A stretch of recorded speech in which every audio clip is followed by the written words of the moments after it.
Hello, dear students. Welcome to I-Fal. My name is Teacher Nikki, and I am here to have another video lesson with you. So I am so excited to talk about a new topic for you today that will help you understand and construct better sentences using the English language.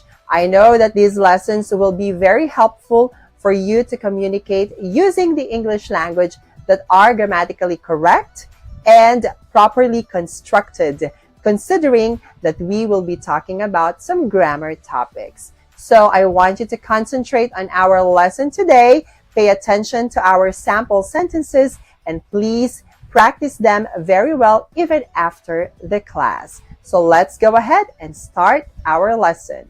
Let's go. For today's discussion, let's go ahead and talk about the subjunctive mood part 1, okay?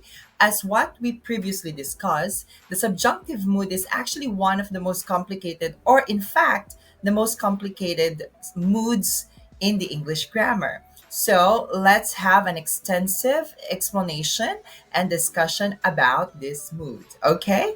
So for us to start, let's go ahead and define first what subjunctive mood is. Now, the subjunctive mood is used to express suggestions, recommendations, advice, demands, wishes, and doubts. It is also used to talk about hypothetical or imaginary situations or something that is contrary to the fact, okay? So, when we are talking about situations mentioned here, the subjunctive mood is actually useful in this case, okay? Now, so we have what we call your present subjunctive or your mandative subjunctive. Now, the present form of the subjunctive is most often used to talk about recommendations, suggestions, advice, requests, and demands, and it often follows the word that. Okay, but not always. This is called the mandative subjunctive. Okay, so let's take a look at the example sentences that we have here, or the example sentence. Jonathan's academic advisor recommended that he study abroad next year. Okay?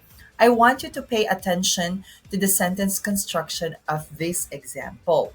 Okay? As you can see, we highlighted that, all right, because this indicates that this is a present subjunctive or a mandative subjunctive. And if you can see, the second verb or the verb after the subject he here is in the infinitive form, just mainly because it does not follow the grammatical construction of our sentences, okay?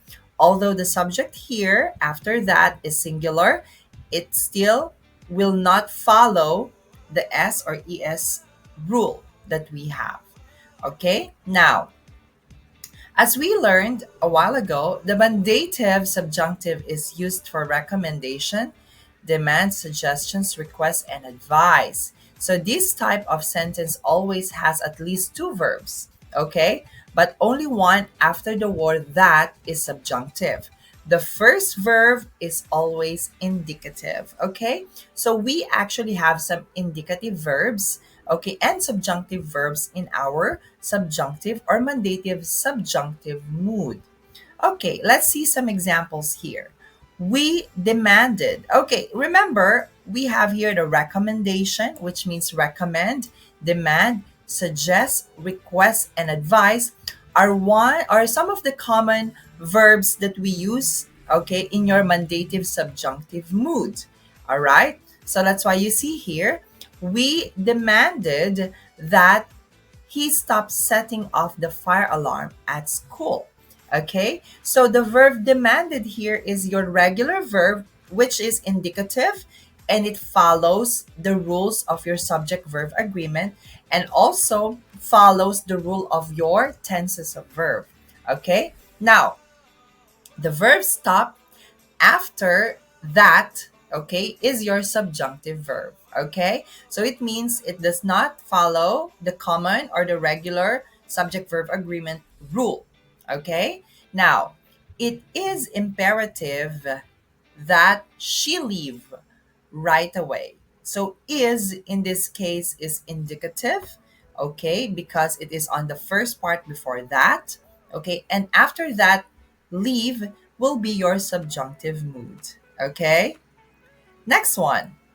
So we have here some hint. It is usually acceptable to omit the word that. We can remove that, okay, in spoken and written English. So we can just say, we demanded he stopped setting off the alarm, okay, at school. Now, in British English, the modal should is used to express mandative subjunctive, okay?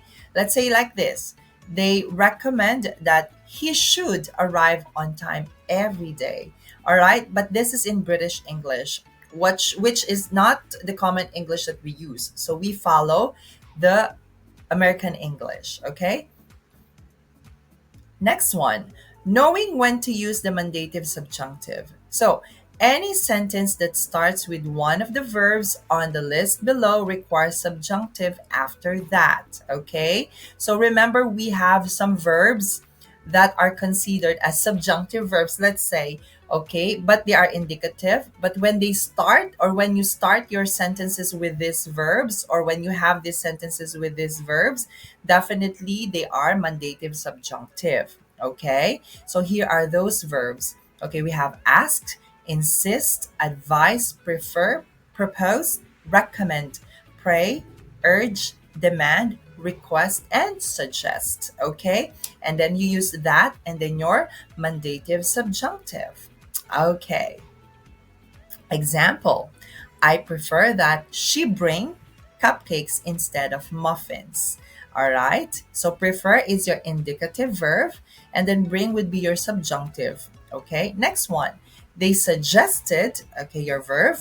So that Leslie start training for the marathon way ahead of time. So suggested is your indicative, start is your subjunctive. Okay, remember your subjunctive does not follow your regular subject verb agreement. So if you can see, your subjects after that are singular, but your verb does not have s or es. Okay? Another, the committee proposed that the new regulation take effect on January 1st. Okay? And the last one, the DMV is insisting that Louis repeat the driving exam. Okay? So as you can see, you have your indicative verbs and you have your subjunctive verbs. All right? So the first verb in a mandative subjunctive sentence can take any form of the indicative. So it means it can be past, present, or future, or singular or plural. Right? This means that you can use any of the tenses that we learned, okay, in this lesson. And notice that the variety of sentences used in examples of prefer, suggested, propose, is insisting are in different tenses forms. Okay? Now, some sentences that follow the formula it is plus adjective that require the subjunctive, but this rule only applies for certain adjectives, okay? So, not only verbs that we have to consider, we also have some verbs or adverbs, no, I mean some adjectives, okay? So, we have some adjective it is plus an adjective form, okay, that follows the subjunctive mood. Okay, we have best, it is best, better, essential, important, vital, crucial, imperative, and necessary. Look at this example. It is best that she stay here tonight instead of driving home in the snowstorm. It is important that Nora win the competition. It is better that he do it on his own. Okay, so these adjectives also indicate subjunctive mood, and we have to follow that. All right. And this one, in the sentences following the above structure, it is common to use the word for plus infinitive instead of subjunctive mood. Okay, so commonly in the sentences with it is plus adjective, instead of using that and the subjunctive mood, we just have to use for and then the pronoun and then to. Okay, example, it is best for her to stay here tonight. it is important for Nora to win the competition. It is better for him to do it on his own. Okay? So this is the common structure that we have for this subjunctive. All right? So for now, that is what you have to understand about the first part of our subjunctive mood, indicating or talking about the mandative subjunctive form. Okay? So I hope you find our lesson today very helpful. So as I always say, the secret in making your communication skills in English better is constant practice. So I want you to please keep on practicing all the lessons that we've had in the past and even this present lesson. So I know that you can do it really well and you'll improve yourself eventually. So just keep believing in yourself and practice more, okay? Now, please stay tuned to our more lessons here in I-Fal, and please visit our website that I will flash on the next screen. I also encourage you to please subscribe to our classes because we have a lot of amazing teachers that will help you and guide you in improving your English skills. So once again, this is Teacher Nikki. So I'll just see you again on the next classes and video lessons that we're going to have. I know that we will have more amazing lessons in the future. So stay tuned and good luck. Study harder and I'll see you next time. Bye.